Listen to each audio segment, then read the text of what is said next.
Herzlich willkommen zu Alltag Deutsch Podcast. Hallo zusammen, schön, dass ihr heute wieder dabei seid. Genau, hallo auch von mir. Heute ist Tag 108 auf unserer gemeinsamen Lernreise. Und wir haben heute ein sehr schönes und entspanntes Thema für euch vorbereitet. Es geht um Literatur und Bücher. Ein super Thema für den Alltag. Jeder liest ja mal etwas, sei es ein Buch, eine Zeitschrift oder auch online. Wir lernen heute 15 wichtige Wörter, die ihr sofort im Alltag benutzen könnt, wenn ihr über Texte sprecht. Richtig, und bevor wir direkt in die Vokabeln springen, haben wir noch eine kurze Erinnerung für euch. Stimmt. Wir empfehlen euch für diese Episode wieder die Shadowing-Technik. Genau. Das bedeutet, ihr sollt gut zuhören, dann das Audio kurz pausieren und das neue Wort laut nachsprechen. Das hilft extrem bei der Aussprache. Also zuhören, pausieren, laut nachsprechen. Und noch eine wichtige Sache, bleibt unbedingt bis zum Ende dieser Folge. Denn dort hört ihr unsere Mini-Story. Ja, genau. Wir haben alle 15 Wörter in eine kleine Geschichte gepackt.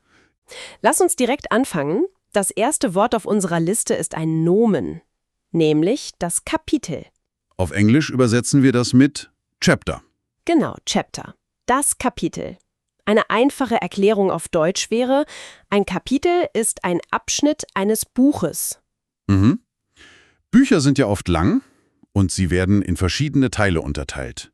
Diese Teile nennt man Kapitel. Ein Beispielsatz für den Alltag ist, das erste Kapitel ist sehr lang. Ja, oder man sagt abends im Bett oft, ich lese nur noch ein Kapitel, dann schlafe ich. Das sage ich auch immer. Und dann lese ich doch noch 3 Kapitel weiter. Absolut. Das kenne ich.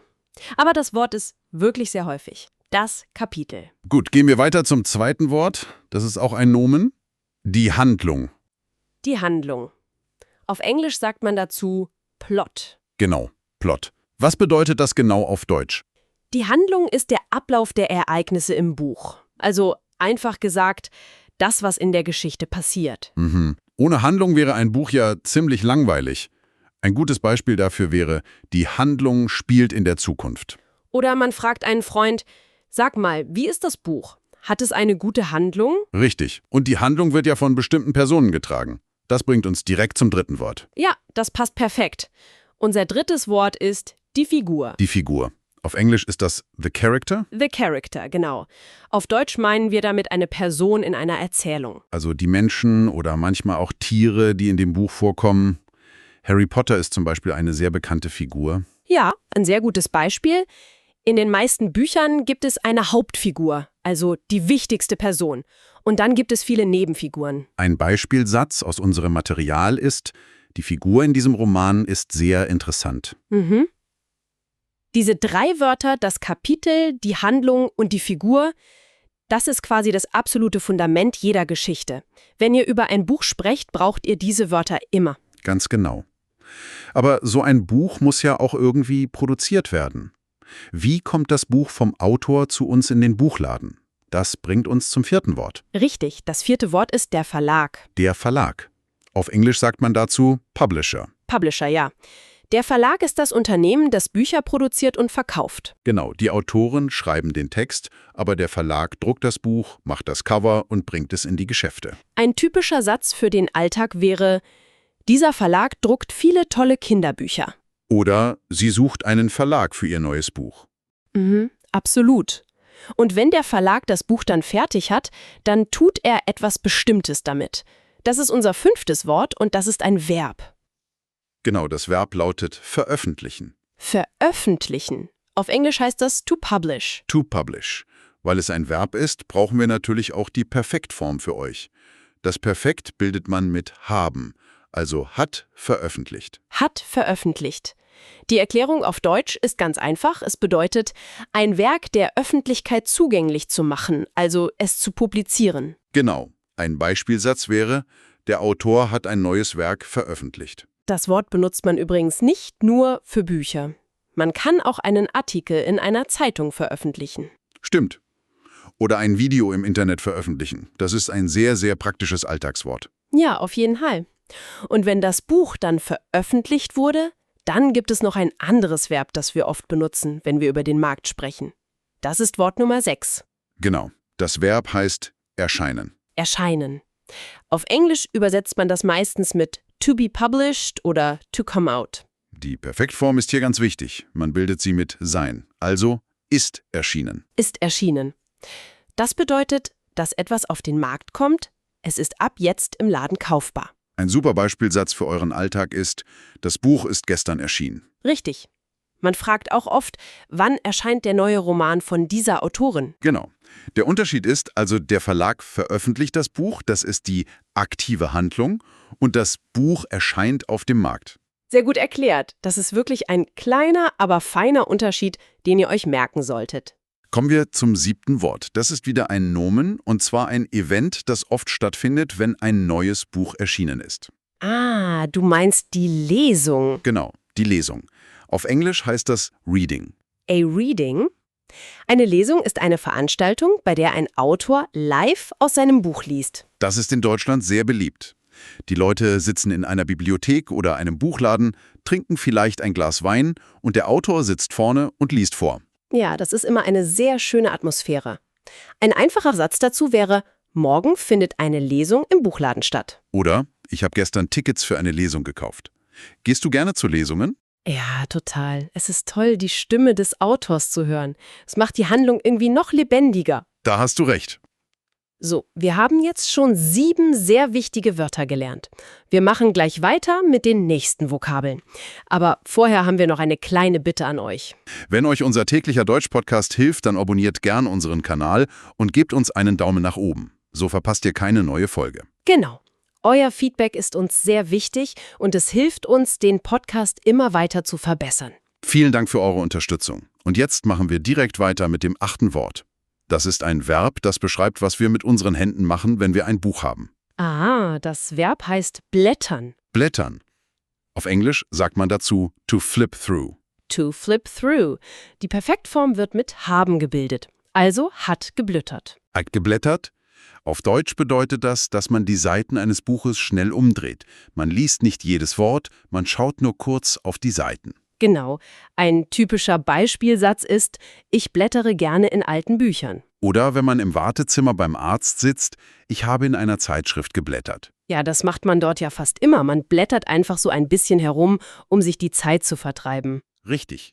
Aber wenn wir ein Buch dann wirklich richtig und intensiv lesen, dann tun wir oft mehr als nur die Wörter zu verstehen. Und das führt uns zu Wort Nummer 9. Wort Nummer 9 ist das Verb interpretieren. Interpretieren. Auf Englisch heißt das to interpret.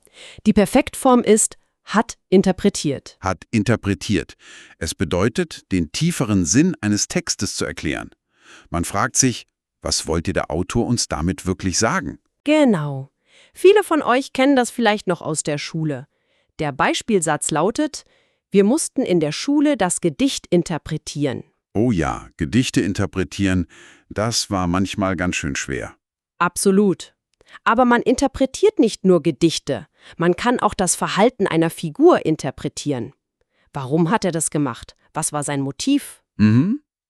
Und wenn wir fertig sind mit dem Interpretieren, dann haben wir meistens eine Meinung zu dem Buch. Und das ist unser 10. Wort. Das Verb lautet beurteilen. Beurteilen. Auf Englisch sagt man to assess oder to judge. Die Perfektform ist wieder mit haben. Also hat beurteilt. Hat beurteilt. Auf Deutsch bedeutet beurteilen, dass man eine fachliche Meinung zu etwas abgibt. Man sagt, ob etwas gut oder schlecht gemacht ist. Ein gutes Beispiel aus den Medien ist, die Kritiker beurteilen das neue Buch sehr positiv. Oder auch im Alltag. Ich kann das Buch noch nicht beurteilen, weil ich erst das erste Kapitel gelesen habe. Das ist ein sehr natürlicher Satz. Man muss ja erst die ganze Handlung kennen, um etwas wirklich beurteilen zu können. Ganz genau. Okay, wir haben jetzt die Struktur, den Markt und das Lesen besprochen. Jetzt fehlen uns noch ein paar Adjektive, um ein Buch genauer zu beschreiben. Richtig. Unser 11. Wort ist das Adjektiv literarisch. Literarisch. Auf Englisch heißt das literary. Literary. Die Erklärung ist ganz simpel. Es bedeutet, dass etwas die Literatur betrifft. Ja, alles, was mit Büchern und Textkunst zu tun hat, ist literarisch. Ein Beispiel ist, er hat große literarische Kenntnisse. Das bedeutet einfach, er weiß sehr viel über Literatur. Man spricht auch oft von einem literarischen Meisterwerk, wenn ein Buch besonders gut geschrieben ist. Stimmt. Und solche literarischen Meisterwerke sind oft auch das, was unser 12. Wort beschreibt, nämlich anspruchsvoll. Anspruchsvoll, ein tolles Wort. Auf Englisch übersetzt man das mit demanding. Demanding. Auf Deutsch bedeutet anspruchsvoll, dass etwas qualitativ sehr hochwertig ist, aber eben auch schwierig zu lesen. Genau. Ein anspruchsvolles Buch liest man nicht einfach so nebenbei am Strand. Man muss sich konzentrieren. Ein Beispielsatz wäre: Dieser Text ist sehr anspruchsvoll, ich muss ihn zweimal lesen. Für unsere Hörer ist das sicher auch ein bekanntes Gefühl. Wenn man ein Buch auf Deutsch liest, ist das am Anfang oft sehr anspruchsvoll. Ja, absolut. Aber man lernt auch wahnsinnig viel dabei. Es lohnt sich, anspruchsvolle Texte zu lesen. Das finde ich auch. Kommen wir zum 13. Wort. Das beschreibt die Art der Geschichte. Das Wort ist fiktiv. Fiktiv. Auf Englisch heißt das fictional. Fiktional. Das bedeutet einfach, dass etwas erfunden ist. Es ist nicht real passiert. Genau. Märchen sind fiktiv, Krimis sind meistens fiktiv. Der Beispielsatz ist: Die Geschichte spielt an einem fiktiven Ort. Also an einem Ort, den es in der Realität gar nicht gibt. Wie zum Beispiel Hogwarts bei Harry Potter. Das ist ein fiktiver Ort. Richtig. Das Gegenteil von fiktiv wäre eine Biografie oder ein Sachbuch, das auf echten Fakten basiert. Gut. Unser 14. Wort ist ein Adjektiv, das man für sehr alte, aber immer noch wichtige Bücher benutzt. Das Wort ist klassisch. Klassisch. Auf Englisch ist das Classic. Klassik. Ein klassisches Werk ist zeitlos und traditionell. Es wird von vielen Generationen gelesen. Genau. Ein Beispielsatz aus unserem Material: Er liest am liebsten klassische Romane. Goethe oder Schiller in Deutschland, das sind klassische Autoren. Ihre Texte sind auch heute noch sehr wichtig. Aber sie sind oft auch sehr anspruchsvoll, um nochmal unser Wort von vorhin zu benutzen. Ja, das stimmt. Man muss sich manchmal etwas Mühe geben beim Lesen. Aber es gibt auch Bücher, bei denen man sich gar keine Mühe geben muss, weil sie einen einfach nicht mehr loslassen. Und das ist unser letztes, unser 15. Wort. Das Wort lautet packend. Packend. Auf Englisch sagt man gripping oder thrilling. Gripping. Wenn etwas packend ist, dann ist es extrem fesselnd und mitreißend. Es ist so spannend, dass man nicht mehr aufhören kann. Oh ja, ich liebe packende Bücher. Der Beispielsatz hierfür ist: Das Buch hat ein packendes Ende. Das kennt ihr sicher. Man will eigentlich schlafen, aber die Handlung ist so packend, dass man einfach weiterliest. Bis tief in die Nacht. Ja, das ist das beste Gefühl beim Lesen. So, das waren unsere 15 Wörter für heute.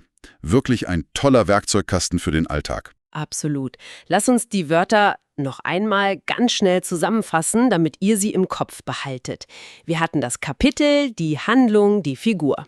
Dann hatten wir den Verlag, die Verben veröffentlichen und erscheinen und das Event, die Lesung.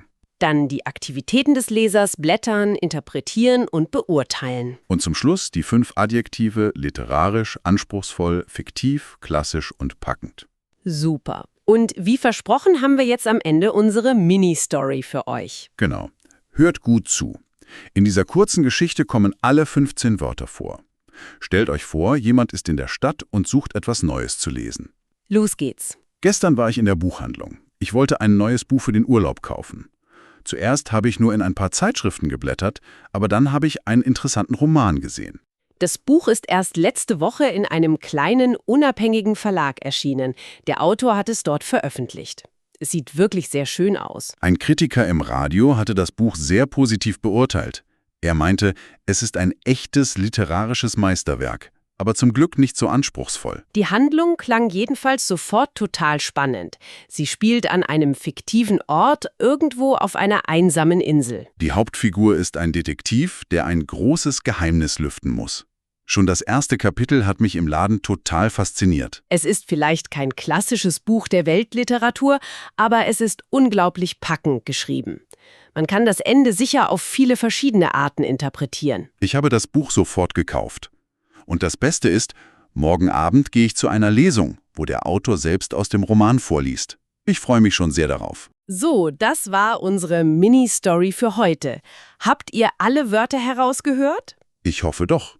Ihr könnt die Geschichte gerne noch einmal anhören um die Vokabeln im Kontext zu festigen. Genau. Und wir haben natürlich auch noch eine kleine Hausaufgabe für euch. Schreibt eure eigenen Sätze mit den neuen Wörtern in die Kommentare. Wir lesen sie uns alle durch. Versucht mal, euer Lieblingsbuch mit ein paar von diesen 15 Wörtern zu beschreiben. Das ist eine super Übung. Wenn euch der Podcast gefällt, abonniert den Kanal und gebt uns einen Daumen nach oben. Das hilft uns wirklich sehr. Und in der nächsten Folge machen wir dann weiter. Morgen sprechen wir über ein neues Thema. Reisen mit Freunden. Oh, das wird auch ein sehr nützliches Thema für den Alltag. Ich freue mich schon darauf. Ich mich auch. Also, danke fürs Zuhören heute, bleibt fleißig beim Deutschlernen und bis zum nächsten Mal. Macht's gut und tschüss.